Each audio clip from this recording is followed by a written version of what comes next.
get a tape measure and measure your teapot.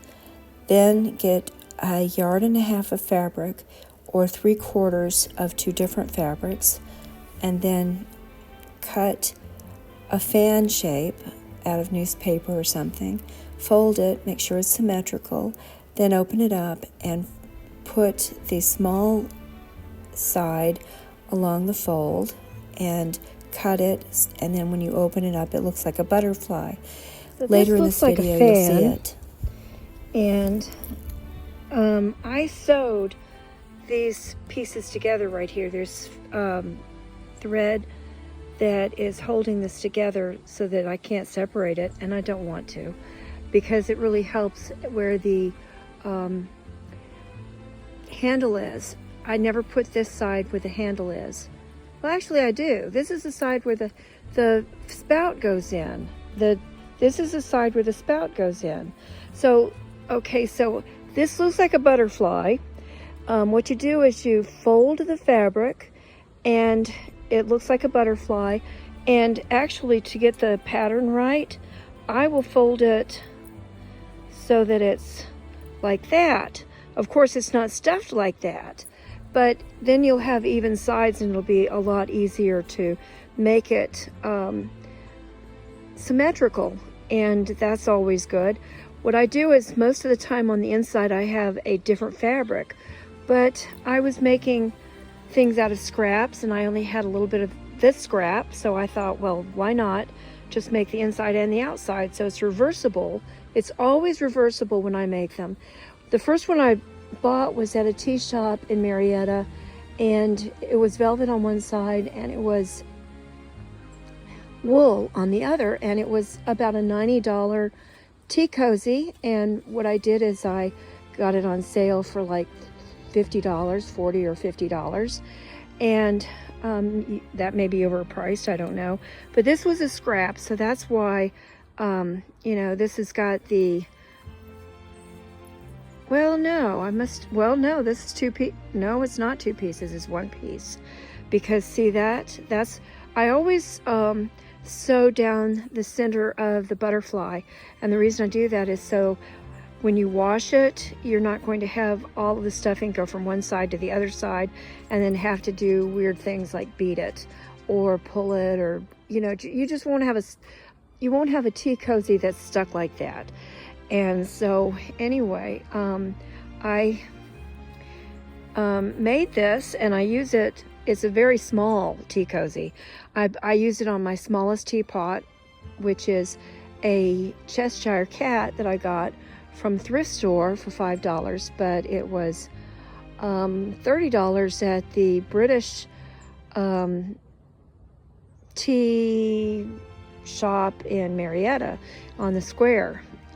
So anyway, and what I did is instead of ribbon, I used shoelaces, only because I made hundreds of masks and gave them away. And what I did is I made the masks that had the insert, so you could put paper inside, and you're breathing through paper and you're filtering your air through paper. So it's almost as good as a mask, because you couldn't get them in 2020. Masks were just impossible to get. So anyway, this is one tea cozy. If you make some comments, I will show you my entire tea cozy collection. But if you don't make comments, you know, asking about the tea cozy or whatever, then, well, you don't have to hear about my tea cozies anymore, because I really like tea cozies.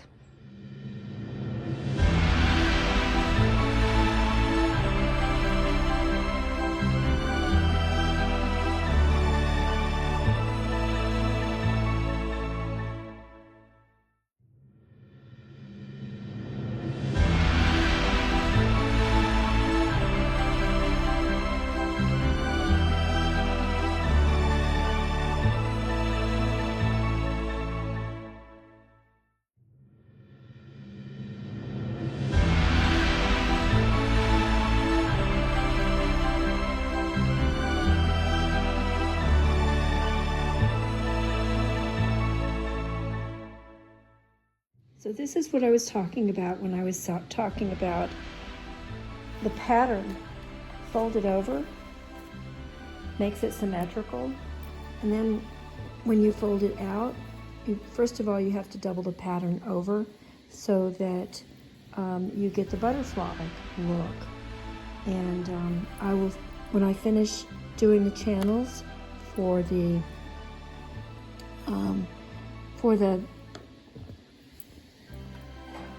oh, it's over here. When I finish doing the channels for the ribbon, I plan on,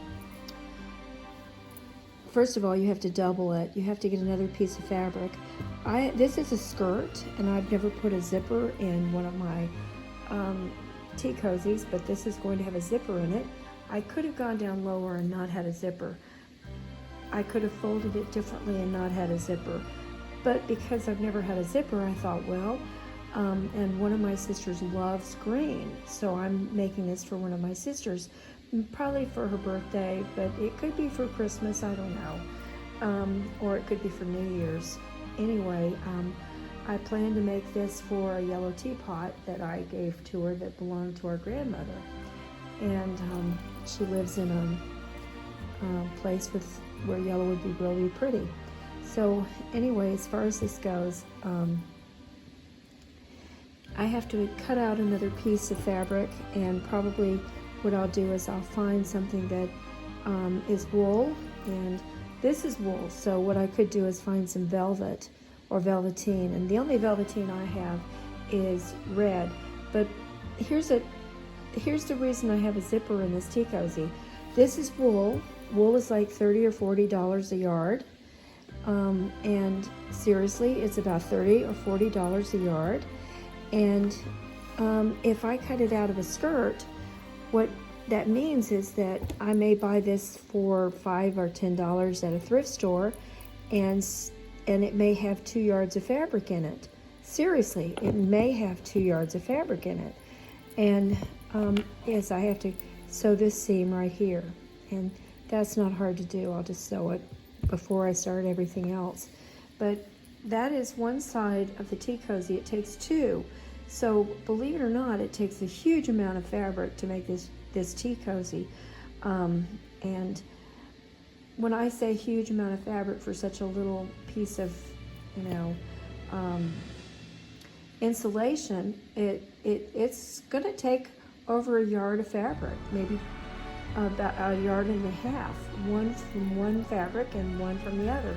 You could go with 3/4 of a yard and make a tea cozy with one piece of fabric for one side. So you have to have 2 3/4. So that's why I say 1 1/2. And anyway, so make some comments if you want to see this all fixed and finished. So this is what it looks like when it's on the teapot, and I have the kitty cat that I showed earlier, but I thought I would show you again, and just make sure that you enjoy your teapot. It should keep the tea warm for 45 minutes, and that's great if your house is cooler in the wintertime. That helps. And this is Roses from Forever, Rose Forever, from Rose Forever. I gave that to my husband for Christmas, and we're going to use it for Valentine's. And I bought this from someone on Facebook Marketplace, and I just like looking at it because when you look down at it, when there's no food on it, it's really pretty.